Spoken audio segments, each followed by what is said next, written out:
Every team is back in action for the first time in 2025. This is the All Aussie Rules podcast. Sit back and enjoy.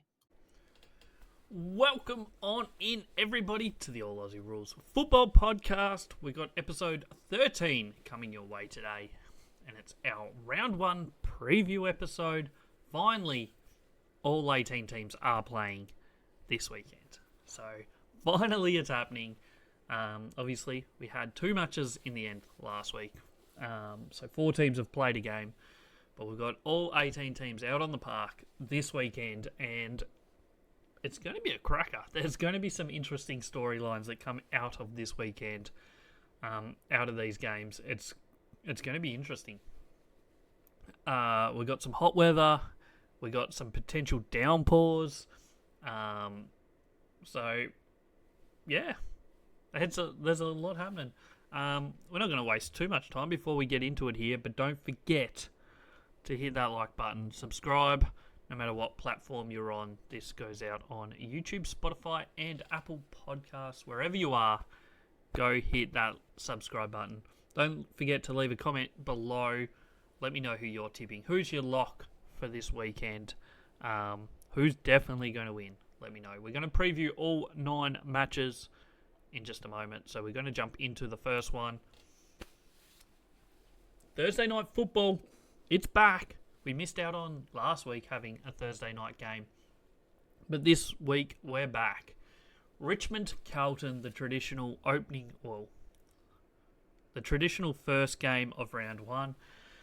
Obviously not the first game of the season anymore, but these two old rivals going at it once again. Very different ambitions for this season for both teams. So I feel like this is not the must-watch game of the weekend. It's going to be interesting, nonetheless, to see how Carlton are going with all their injuries.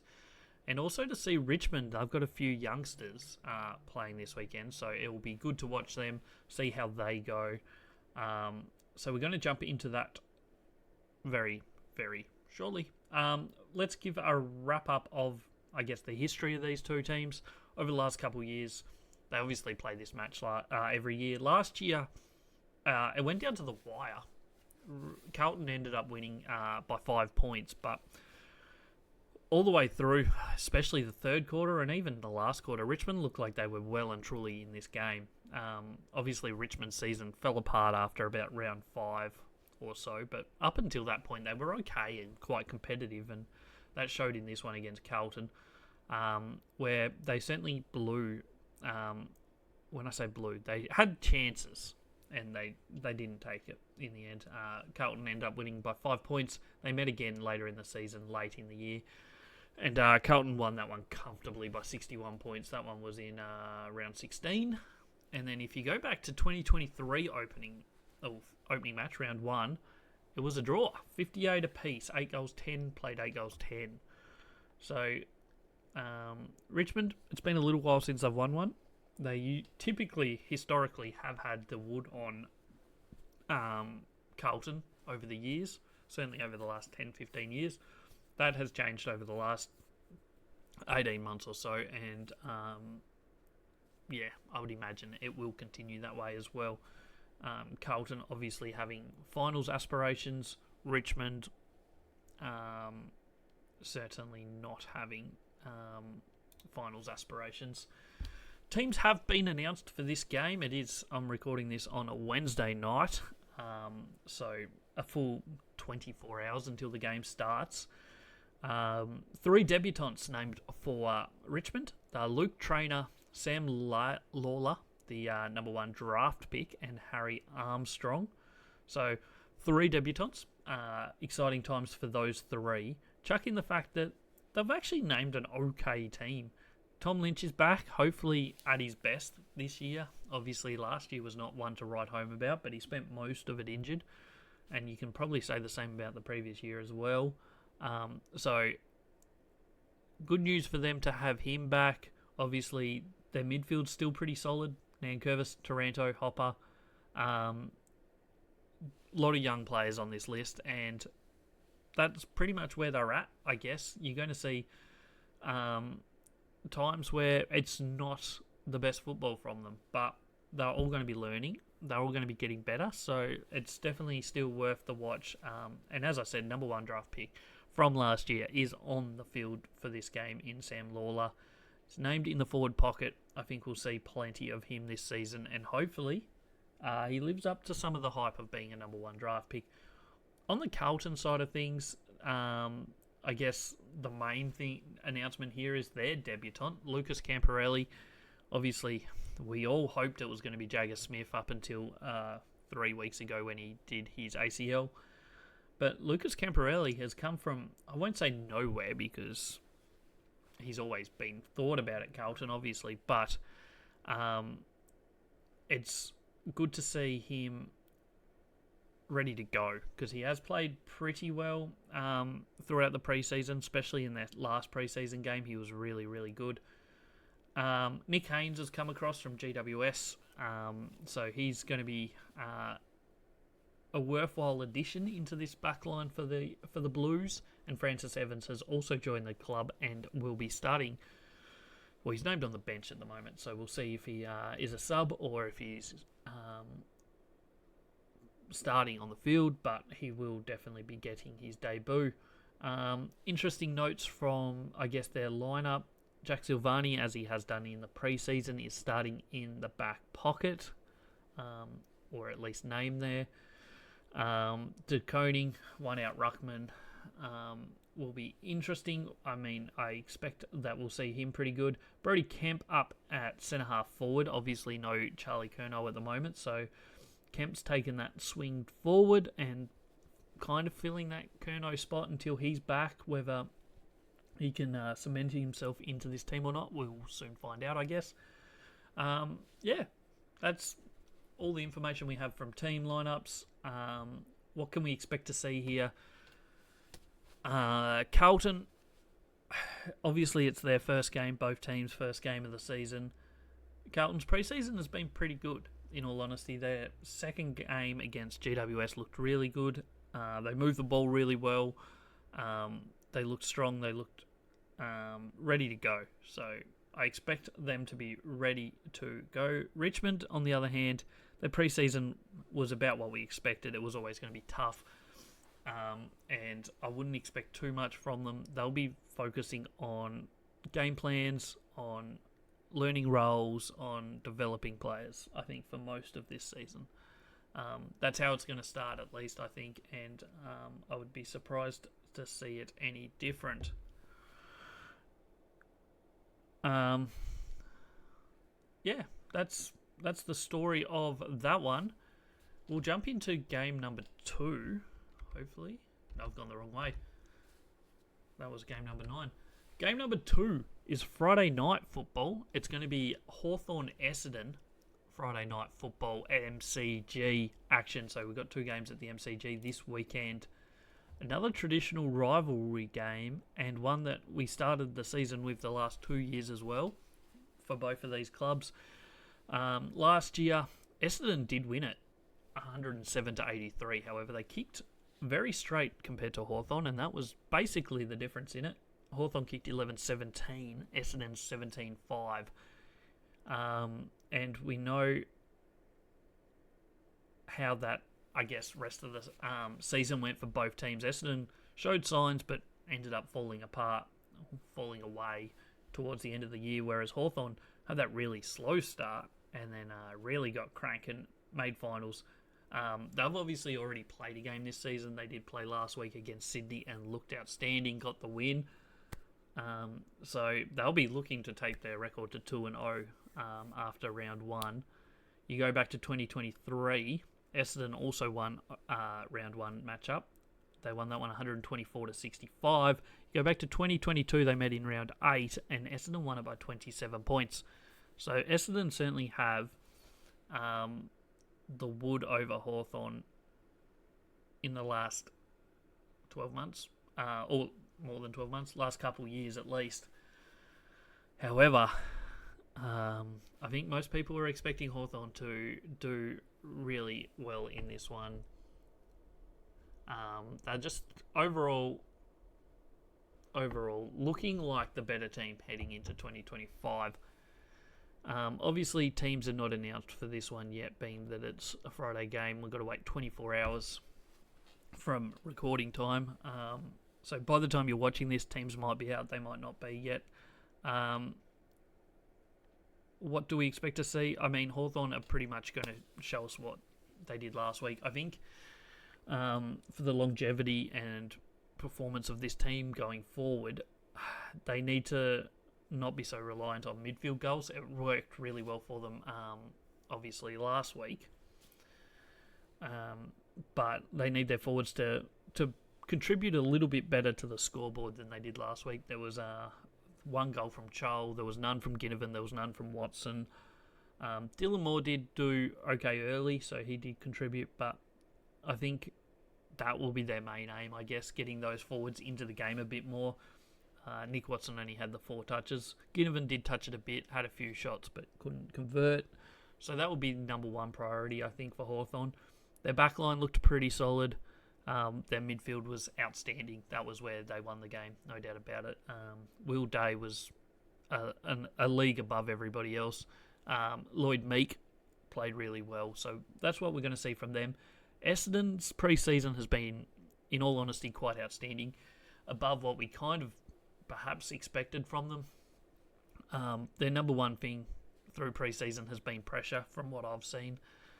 So I fully expect them just to be pressuring, tackling hard, not allowing Hawthorn to have any easy possessions, and that's going to be their number one priority, I think, here. And from what we've seen in the preseason, I think they're going to be ready to bring that. That's why this game's going to be a cracker, I think, because I think the pace is going to be on. It's going to be hard hitting. Hawthorn have a game under their belt, which certainly brings them into this game a little bit better than Essendon. So that is a big positive for the Hawks. And for that reason, I can't really go past Hawthorn. However, I would not be surprised to see Essendon in this game right to the end. They've shown some good signs in the preseason. Draper's spent a little bit more time forward, so it'll be interesting to see if they play him as a key forward and second backup ruckman sort of role. Kako's obviously been exciting in the forward line. Caddy, their backline's looking all right. Nick Martin's been playing forward. Dylan Shill's gone back. So they've made some changes, and so far from what we've seen, I think they've all worked pretty well through the pre-season.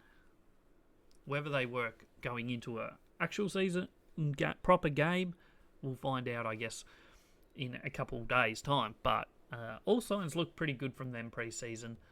But this is not an easy game to start the year. There's no doubt about that. So I'll be expecting Hawthorn to win this one, but kind of hopeful that Essendon are going to perform pretty well. We move on to the next game. Oh, I've done it again, guys. This one. Saturday afternoon, 1:20, a local time start at GMHBA Stadium down in Geelong. We've got Geelong hosting Fremantle. Another one where I guess the market's kind of heavily favouring one side, which is obviously the home team in Geelong. They did play in a prelim final last year. They were also my pre-season tip for the premiership. So I do have some high hopes for Geelong this year. However, there's quite a bit of talk about Fremantle being really good this year as well. So don't be surprised to see a good performance from them here. If you go last year, they only met the one time, which was round 22 over in the West. And this was almost the game that put the nail in Fremantle's season. Geelong won it by 11 points over in the West, so a really good performance there. However, 2023, they did play down in Geelong, and Fremantle got that win by 7 points. So, it's not out of the realms of possibility for Fremantle to win this. There was also a couple teams that last year that travelled down to GMHBA Stadium and performed quite well against Geelong. In that, I'm talking Adelaide nearly got a game off them. West Coast certainly didn't. They got absolutely thrashed. Port Adelaide did beat Geelong down there. So it's not out of the realms of possibility. It's a tough road trip, but it is the start of the season when they're the freshest, so maybe it won't be so bad for Freo here. And then they also met a second time in 2023, which obviously wasn't the greatest season from Geelong, in all honesty. They didn't play finals, but Fremantle did beat them twice in that year. Storylines from this game is basically Geelong should win, are expected to win. If Fremantle get this one, though, watch out for them this season. You'd expect they're probably going to win 10 plus games at home this year. So every road win is huge for them. They probably need 5 or 6 throughout the season. Is this the easiest one? No. So if they get this one, that puts them in a really good stead heading forward in the early part of the season. It's not going to be easy. Definitely won't be easy. But, we'll see how it goes. Pre-season wise, Geelong obviously played Essendon in their second and main hit out. Essendon did manage to beat them that day. Geelong kind of weren't spectacular. The week before they played Hawthorn, and once again they kind of got smacked a little bit in clearances both weeks, which is a bad sign heading into the season. But I don't know. You can't always read too much into pre-season form. So that's where they're at. I guess we'll see exactly where they're at. I'd expect their star players to step up. You're going to see Jeremy Cameron get a fair bit of it, I think.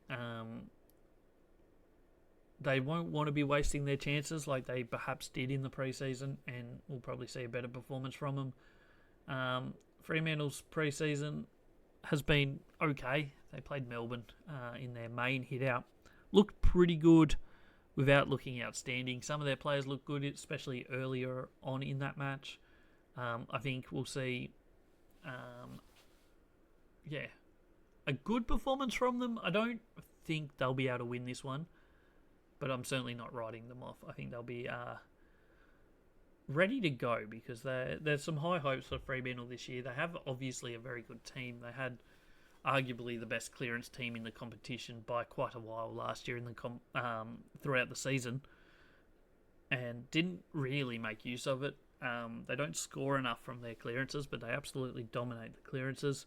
They've added some players like Shea Bolton into the team, so that could only help them. So I would expect to see a pretty good performance from the Dockers this week. Moving on to the next game, it's the maybe game of the round in all honesty. The grand final rematch, round 1 2025, Saturday 4:15 p.m. at the SCG. It's Sydney hosting Brisbane. Sydney obviously playing their second game of the year. Brisbane playing what should have been their second game of the year, but is in actual fact just their first. Is it match of the round? Quite possibly. I think it's one that you should definitely sit back and watch. Brisbane have the absolute wood on Sydney over the last 4 or 5 or so years. Obviously, they met in the grand final last year, and Brisbane won it by 60 points. When they met in round 1... Round 1? They didn't... no, they met in pre-season, that was. They didn't meet in round 1 last year. They met in round 19 last year, which was at the Gabba, and Brisbane won it by 2 points. In a close game, in all honesty, that one could have gone either way, but Brisbane did hold off Sydney in that one, so Brisbane got them twice last year. I would expect we'll see another good performance from both teams here. Sydney obviously coming off a loss last week to Hawthorn. They weren't dreadful. They just have some areas to tidy up. Their forward line worked really well, but they just didn't get enough opportunities, I don't think, throughout this game. So they'll be looking for their midfield and back line to step it up in terms of giving their forward line more opportunities, because they did have a pretty good success rate when the ball went forward in converting to shots and goals. So I would imagine that is probably their number one priority this week, is giving their forwards more opportunities because they didn't give them enough last week against Hawthorn. It's not going to be easy. You're going up against the reigning premiers. However, it is a Brisbane Lions team that started slow last year, which I wouldn't be too concerned about happening again here, except for the fact that obviously they've had a very interrupted last week and a half. Obviously, the Storms hit last week up in Queensland, and Brisbane have missed training. There's no doubt about it. I don't know exactly how much training they've put in. Certainly on the field, not as much. There's been flooding. There's been a lot of issues, heavy winds and stuff. So it's not going to be the ideal prep heading into a first game, especially against a team that has already played a match. But if anyone's going to be able to get through that and be fine with it, it's probably Brisbane. Sydney, obviously, we've seen them play. We've talked about them. Brisbane's pre-season has been good. They've lost a couple players to injuries. Another one in Lincoln McCarthy this week, which was horrible news for him. I still think they're pretty strong. They've increased their midfield depth. Levi Ashcroft looks ready to go. He's probably going to average 25 touches a game this year. He's going to be outstanding as a first-year player. I'd be surprised if he stays healthy, if he doesn't win the Norm Smith, not the Norm Smith. His brother's got that one, the Rising Star this year. He is my hot tip for that. I can't see a world where he doesn't play 16-plus games this year and average 25 touches and probably almost a goal a game. He's going to get be used a lot, and I think we'll see him potentially have a better season than his brother, which would be crazy, but maybe not crazy. That's my tip for the day on the Brisbane Lions. Yeah, that's where I see this match. I think it's going to be a cracker. It's one that, if you're only going to watch a couple games this weekend, make this one of them, I would say. It should be a good one. Outside of the grand final, they typically do play pretty close games, even though the Lions have the wood on them overall. We move to Saturday night and we head to Marvel Stadium. It's going to be hot in Melbourne on Saturday, I believe, 35 degrees. So it's still going to be pretty hot at this time of the day, even under the roof of Marvel Stadium. We've got the Doggies in their first game of the 100-year celebration year, going up against the Kangaroos. 2 games on in Melbourne at the same time. This one's at Marvel, the other one is at the MCG, which we'll get to shortly. Bulldogs going in heavy favourites in this. Probably rightly so, but don't rule out Kangaroos. I would imagine they've probably improved in the off-season, and I don't know if the Bulldogs have. Pre-season wise, Bulldogs have been pretty good. They played Hawthorn down in Launceston a week and a half ago, or 2 weeks before this game will be played, more than 2 weeks, and was really good. In all honesty, they got the win. There was a few signs that weren't great. They've got a lot of injuries, especially to their midfield. Treloar not playing, Bontempelli not playing. Don't know if Ed Richards will be. He has been under an injury cloud all pre-season. I haven't heard whether he's playing or not. So there's some concerns definitely for Bulldogs midfield. We won't be seeing Jamari Ugle-Hagan yet. I wouldn't imagine we'll see him in the first few weeks. So that's the main concern for the Doggies. Whereas Kangaroos come into this, they're pretty healthy. They've added some experience to their team. They've got probably a midfield that's really young, but really going to take another step this year. Added some good running ability in Caleb Daniel from the back line. Added Jack Darling as another presence forward. It's kind of what they've lacked a lot of over the last couple of years. It's been Larkey on his own. So I think Larkey with another teammate, big body down there to be a target that's got a lot of experience will help Larky's season. He didn't have the best season last year, so maybe we'll see an improvement down there from him. These two teams did meet twice last year. The first one was kind of close, in all honesty, a 17-point win to the Dogs. The second time they met, though, it was an absolute blowout. The Doggies won it by 96 points. That was the second last game of both of their home and away seasons. And yeah, just a demolition, really, by the Doggies. Yeah, what can we make from this? I would expect North Melbourne to be a lot better than they were last season. I think if the Doggies are going to be vulnerable, it's probably early season at the moment. Their midfield's obviously going to be under a little bit of pressure. Sam Davidson looked good in the preseason. Expect him to play in this one. However, it's just going to be interesting to see how they manage that midfield. Obviously, typically they have a very good, deep, strong midfield. But Libba's going to be carrying a lot of the load. He did it really well in that preseason game. But can he do it again? We'll see. Tim English had a bit of a down year last year. We'll see if he bounces back to his best this year. I think he had an okay preseason, so I wouldn't be surprised to see him really step up here. And that's kind of all I have to say on this game.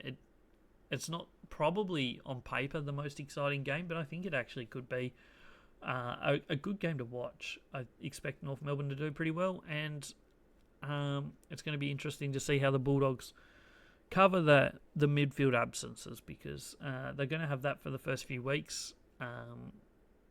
They might have to make some changes, whether they're bringing other players in or putting players into different positions. We'll soon see. But it should be a good game. I look forward to it. Next up, across the road, or across the town, city, is at the MCG, Collingwood, Port Adelaide. After a hot day in Melbourne, I just looked at the forecast before. It's going to be potentially still 28 degrees at 10 p.m. on Saturday. So it's going to be hot. We're going to see some more cramping this weekend, which is not ideal for Collingwood after what happened last week. But surely the same result doesn't happen. Collingwood obviously coming off a loss last week to GWS, where they didn't look great at all, Collingwood. So that's not a great start to their season. It's kind of very similar to last year's start to the season. They didn't tackle well. They didn't transition the ball well. They certainly created enough opportunities into their forward half, but just didn't convert them into proper shots on goal often enough. And when they did have shots on goal, they sprayed them all over the place. So that's their number one priority, I reckon. Will be bringing that Collingwood heat of the last couple of years, the tackling pressure. So expect to see those numbers certainly increase this week.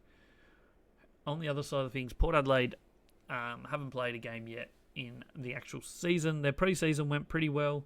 They did have an intra-club game last weekend, I believe, so they'll be ready to go here. They're obviously Dan Houston, their old teammate, playing against him for the first time. So that should be a storyline to watch. Do they get into him? Do they not? Who gets the last laugh in that one? We'll soon find out. But it should be a good game.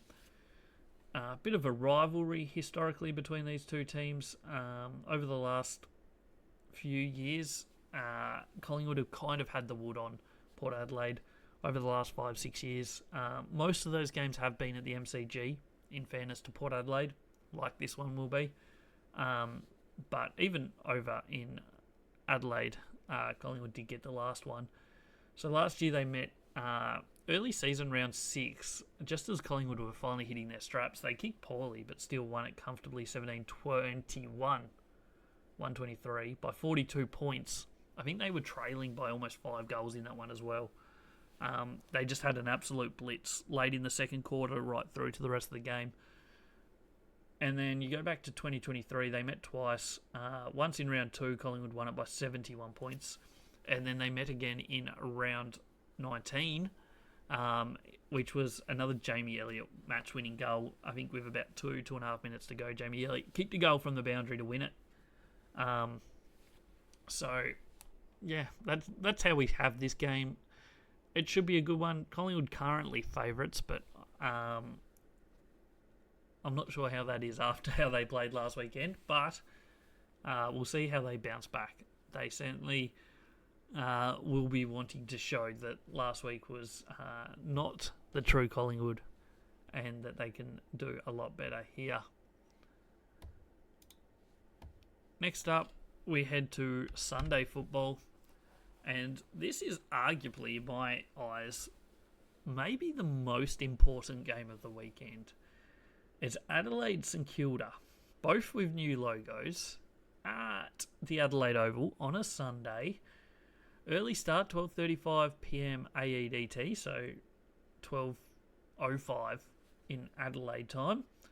Crows are going in heavy favourites. Obviously, last year was not a great year for either team. St Kilda did end up finishing above them on the ladder. They met just the once last year, and Adelaide won it by 32 points, which was at Adelaide Oval. The last 3 times they've met have all been at Adelaide Oval, and the last 2 went the way of the Crows. The one before went the way of the Saints. Why do I think this is such an important game? Both teams have hopes of playing finals. Obviously, St Kilda, there's been a bit of talk recently that they're not going to be competing for finals, but I still think internally they would be believing. They weren't that far off last year, and they finished the season really strongly. So I kind of expect them to do okay, or internally believe at least that they're going to do well. Adelaide is kind of similar. Last year there was high hopes for them, and they didn't live up to it. There's high hopes for them again this year. This one's huge because they're going in as expected to win. They're heavy favourites. If they lose a home game in round 1 against St Kilda, I'm not going to say you write off their season because it's a long season, as I've been protesting all week. It's a long season. There's 23 games, so 22 after this one. Still plenty of chances. But these are the sort of games that if they want to be competing in finals this year, you need to be winning these games. So it's not doom and gloom if they do lose, but these are the ones. These are the important ones. Same for St Kilda. They're a team that finished above Adelaide last year, so they should be eyeing this one off. If they want to be playing finals, they need to win some games on the road.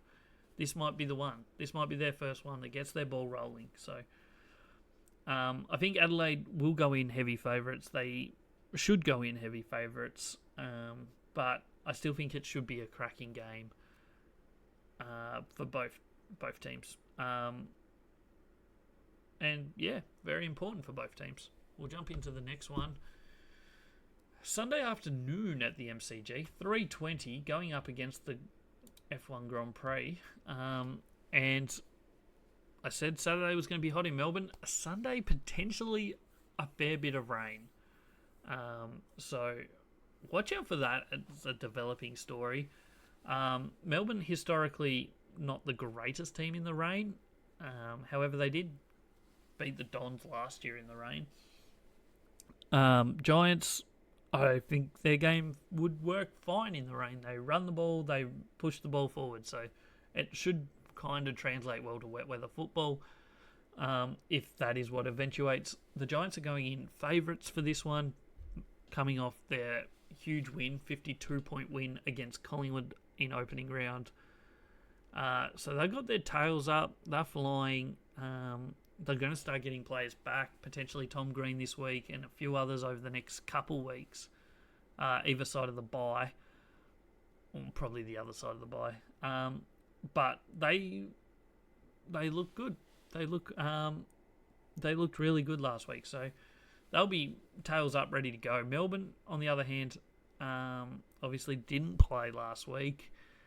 I think they're kind of a forgotten team for whatever reason. I don't think they should be written off, this Melbourne team. Not many people have them finishing in their finals from what I've seen. but I wouldn't write them off. If they can stay fit and healthy, they still have one of the best ruckmen in the competition in Max Gawn. Petrarca is still at the peak of his powers. Clayton Oliver's had a much better pre-season this year, so I'd expect him to get back somewhere towards his best. I don't know if he can ever get back to his best, which was arguably one of, if not the best player in the competition when he was absolutely flying in 2021, early 2022. But even if he's close to that level, he's going to be dangerous. Their forward line isn't great, in all honesty. It needs a bit of work. Their defense, however, is pretty good. So if they can find something in that forward line, watch out. The last 2 times these two teams have met, it's ended up in 2-point wins to GWS. Both of them were home games for Melbourne as well, so good sign there for GWS. And then back in 2022, when they met, was the last time Melbourne beat them, which was round 5, 2022. They won by 67 points. So we're going to see potentially wet weather football, which I think goes in the favour of GWS. I think GWS will go in favourites and maybe even slightly more favourites if it is wet. But I could be wrong. Wouldn't be the first time, won't be the last. Speaking of last, this is the final game of round 1. It's West Coast versus the Gold Coast Suns. This one's going to be over in Perth. Bit of a late game. 6:10 kickoff over... Well, 6:10 kickoff for the Eastern States, which is a 4:10 start for over there locally for the Eagles. Suns going in as favourites, probably rightly so. They're the more favoured team out of the two. Obviously, Gold Coast were meant to play last week, but they didn't in the end. West Coast obviously were not meant to play last week, so they've been building up to this one. It's going to be an interesting game, in all honesty. How it goes, I'm not sure just yet. West Coast, obviously, not highly touted this year. I don't think they've got too many injury concerns. Their preseason was okay, was nothing spectacular. Gold Coast looked pretty good in the preseason. They've got probably some high-ish hopes about what they can produce this year. It's a tough one first up, though, for them. A little bit of a sneaky tough one. Obviously, they travelled really poorly last year, which is a massive concern. They'll be wanting to get over that. They have kind of strengthened their back line, like their half-back flank running game. So that adds to means their midfield gets a bit stronger as well, which just means that probably create more opportunities. If they can play like they did at home last year, everywhere, they win this one by 5-6 plus goals. However, I'm not quite convinced just yet. These two teams did meet at Optus Stadium late last year, round 21, and the Eagles won it by 10 points, which is not a great sign for the Suns. They met earlier in the year up on the Gold Coast, and the Suns won it by 37 points. 2023, they did meet at Optus Stadium again, and the Suns did manage to win that one by 70 points. So a fair chunk of their team has won a game over in Optus Stadium against the Eagles before, so that's a positive. I am concerned, though, about their travel record last year. And Eagles, in all honesty, probably should be slightly better than last year. I don't think their preseason was fantastic this year. Still got a little bit of concerns. I personally think that maybe North Melbourne have gone past West Coast over the pre-season, off-season time. Whether that is true or not, I guess we'll start to find out pretty early this year. But I'm not ruling out either team winning this. Gold Coast should win, but do not write off the West Coast Eagles. So that is all 9 games. We'll jump into my tips now, which will come as no surprise. I don't know what I'm talking about, but here we go. These are the tips. So obviously the ones I put a cross on are the ones I'm tipping against. The teams that you can see are the ones I'm tipping to win. Obviously I went 0-2 last week, so we've got to bounce back. And why not start with the Blues to get that our ball rolling. So they should be too good for Richmond. You'd be crazy to tip against Hawthorn, even though I think the Bombers might show up here. You'd be crazy smart or knowledgeable or something if you're going to go against Hawthorn, because Hawthorn should just be too good. You can't really go against Geelong at GMHBA Stadium, even though I do believe Fremantle might be a pretty solid performer this year. It's hard to go against the reigning premiers, Brisbane, against Sydney. The one concern I have is about their prep for this game, not through their own prep work, but just the fact that the cyclone that didn't quite hit Brisbane, but caused a lot of flooding, a lot of wind damage and stuff, so they haven't had the ideal prep for a first game of the season. Bulldogs, you'd imagine, are too good for North Melbourne. I'm not writing off North Melbourne there, but you'd imagine they're too good. I'm going with Collingwood. I don't know why. I'm giving them another chance to bounce back. I think they'll be pretty fired up in this one, so we'll see how that works out. Adelaide Oval should be too strong for St Kilda. GWS to beat Melbourne in Melbourne, just because they were so good last week, especially if it rains. I think that helps GWS. And then for the final game, I've gone with Gold Coast. They were too good, too much better than West Coast last year. Both teams hopefully have ideally improved a little bit, but I just think Gold Coast win it. Even though they travelled poorly last year, we're writing that off. We're ignoring that. We're saying that this is a new year. This is what matters. And we're trusting that Gold Coast will travel all right. So they're my 9 tips. Carlton, Hawthorn, Geelong, Brisbane, Bulldogs, Collingwood, Adelaide, GWS, and the Gold Coast Suns. They're my tips. Jump in the comments. Let me know who you're tipping in this one. Have I gone outrageous with any of them? I think I've pretty much gone favourites across the board, which is not ideal, but it's how I see it, at least. Thanks for tuning in. Round 1 is just 24 hours from kicking off. It's a lot less than that when you're watching this. It's about 12 hours or less, as this will go live on Thursday morning. We do 2 podcast episodes every week, Monday and Thursdays. So Mondays we review each round of football. Thursday we preview the upcoming round. So make sure you hit that subscribe button. Like this video if you enjoyed it. Jump in the comments below. Let me know who you're tipping. Don't forget to check out all the content over on YouTube. There's season previews for every single club, and I would love your input on them.